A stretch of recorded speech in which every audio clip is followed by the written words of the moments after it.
King Charles is trying to evict his brother, Andrew, from the property as he looks to complete the prince's exile from royal life. The problem, Prince is refusing to budge as he's not happy with the alternative accommodation he's being offered, including Frogmore Cottage, the former home of Harry and Meghan. To discuss this and all things royal is Ingrid Seward.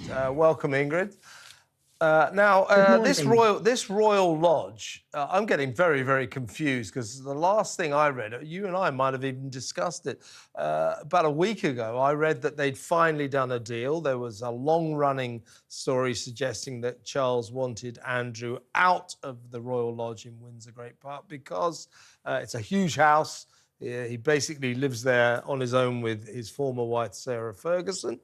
And there were moves to get him into the smaller Frogmore Cottage, having kicked Harry and Meghan out. He doesn't want to do this. And the last thing I heard, that there are £2 million worth of repairs to be done to the Royal Lodge, where Andrew has lived for some time, and he'd offered to underwrite them, which begged the question, where are you getting the money from?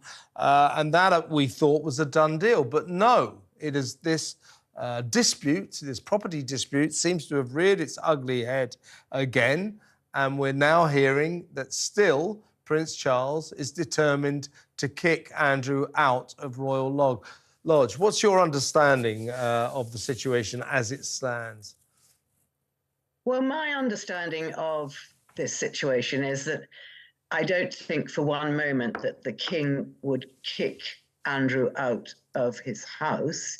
Andrew's paid rent on that house. I think he paid a rent in advance of about 75 years, which was a huge amount of money. And the house belongs to the royal, well, it sits on the royal estate. So if Andrew did leave it, there is a question, well, would the royal estates be happy to repay him? But I think what my understanding is what Charles was thinking was, this is an enormous house for one or two people. It costs a fortune to run.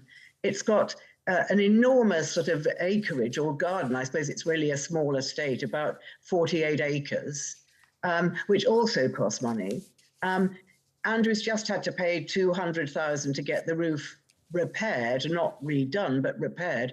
And in houses like this, it's just endless, endless money. Now, surely, I mean, he is the son of someone who was one of the richest women in the world, i.e. our late Queen.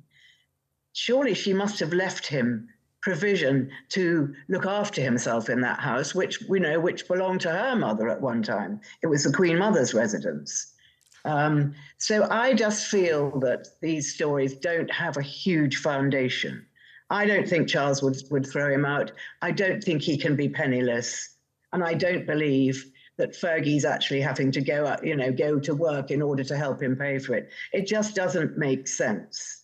Does it make sense to you? Well, no, it doesn't really, except we do know that Charles is determined to sort of exile Andrew from royal life, quite rightly so. We've got a text coming in here, Ingrid. This is from Linda. Perhaps you can answer this. Linda says, it was my understanding that these residences are for working royals. Andrew isn't currently a working royal. That's an interesting point. No, she's got a very valid point there. But I don't think that Charles would actually throw his brother out. He's out of the royal family. I'm sure he'd like to come back as a working royal, but I don't think for 1 minute he will. But they can't just leave the house empty. That's going to make things even worse. So I think it all has to be done quite gently. And I actually feel that, Andrew's lost everything.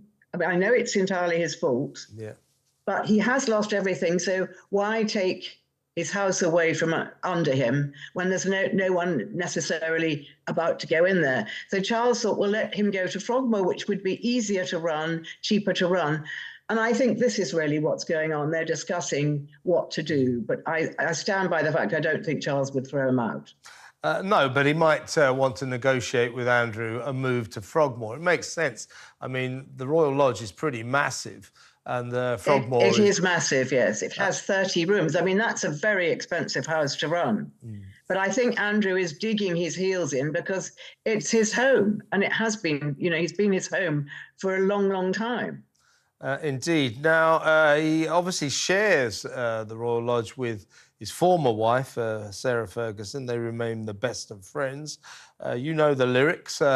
Ingrid, will you still need me? Will you still feed me when I'm 64? Fergie turns 64 today. I suppose in terms of her accommodation, her fate is in Andrew's hands if they continue to share the same roof.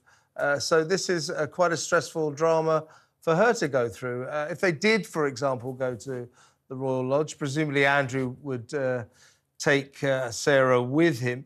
I mean, tell us a little bit about this relationship. It's quite strange, isn't it? That they were married, they had kids, then they divorced, but they seem to have become even closer after getting divorced. Very odd sort of saga, really.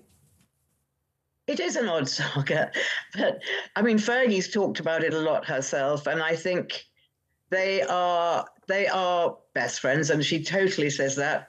I think neither of them have any desire to marry anyone else, and of course, it suits them both.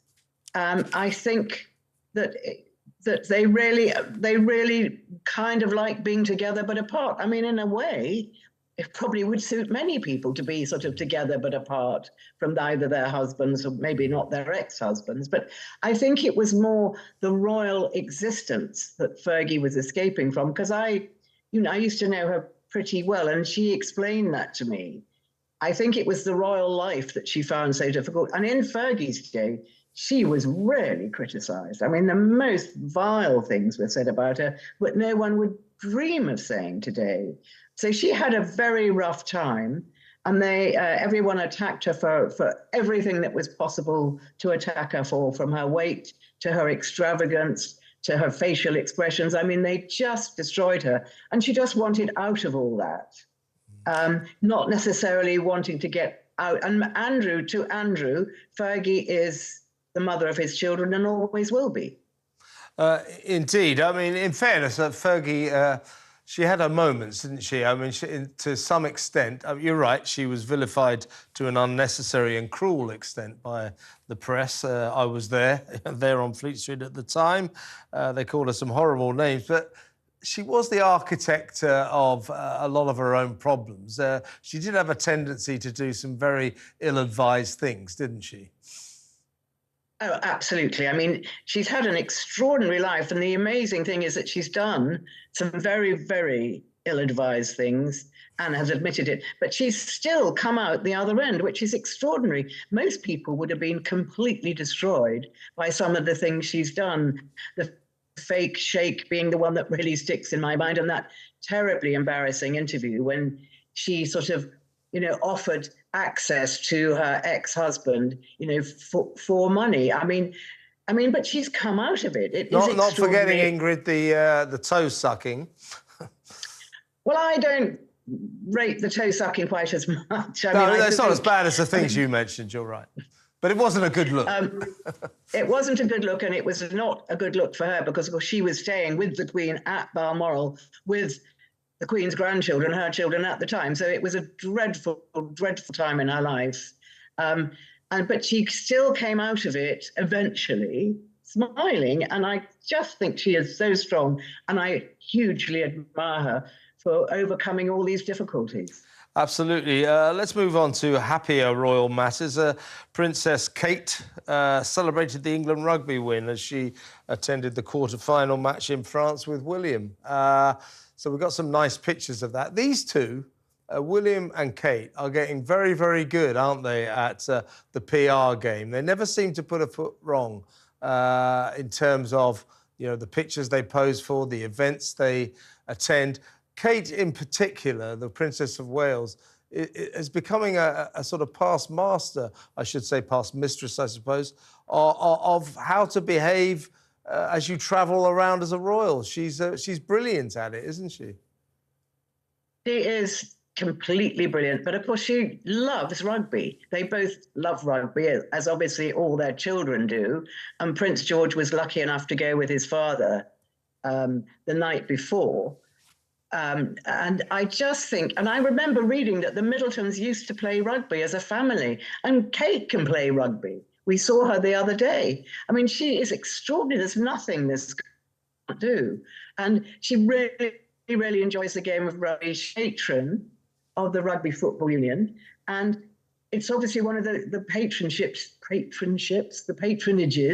she has that she really enjoys. And she looks like, I think their magic is that they really look like they're enjoying it. And she's got wonderful smile. And she's very tactile with people, but not too tactile. She's just nailed it.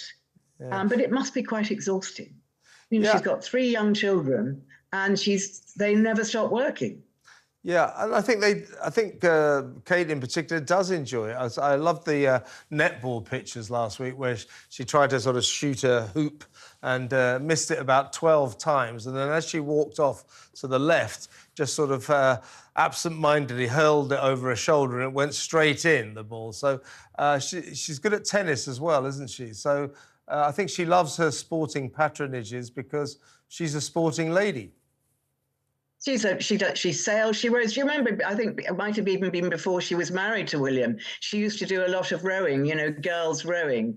I mean, there's only one thing that Kate can't do in the sporting world, and that is riding. You know, she's not an equestrian, which might have been a stumbling block for being a member of the royal family, but nobody notices because she does everything else so well.